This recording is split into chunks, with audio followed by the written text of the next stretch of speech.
昨天我路过一个小学，正好他们放学，一个小孩冲上来就管我叫爸爸。我当时左右看了看，四周没有别人，我就准备走，他又叫了一声，我就有点纳闷啊，就问他说：“你妈呢？”他说他没妈，我就让他赶紧滚啊！倒霉孩子，他还一直不走，一直跟着我。他说他爸妈2年前没了，他跟奶奶一起生活，现在学校要开家长会，他怕同学发现他的家庭状况，就想找个人装他爸。我一听就知道这小子在忽悠，这套路我小学时候都玩烂了。当时我是在街上找的那个摩的师傅装的我爸，那个班主任当着全班同学的面就给我拆穿了，还用那个教鞭抽我，好歹他也是我妈呀，真的一点面子都不给。当时我就不想搭理那小孩嘛，他就用他那一双小手从他那个破书包里掏出来一张皱皱巴巴的5块钱，用那种很忐忑又带着乞求的眼神望着我，说那是他5天的早餐钱，又说他不想被班上的同学看不起，这谁顶得住人？我就答应了。第2天我就去了他们学校，当时我以为他是他们班上的3好学生，老师上来就给我点起来了，说阿帕奇志伟的家长。当时我还没反应过来，以为他在跟国际空间站里的谁说话。那小孩踹了我一下，我就站起来。老师说：“您是叫阿帕奇雨龙是吧？”我说：“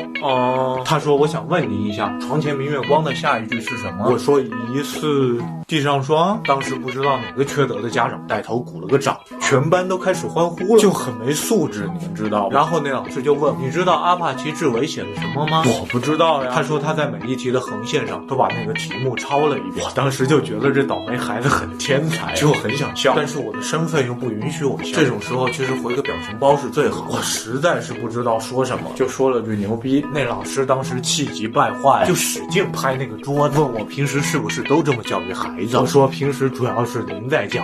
那老师当场就炸，把他那个教鞭抽出来，准备抽人。我一把就给他把那个教鞭夺过来。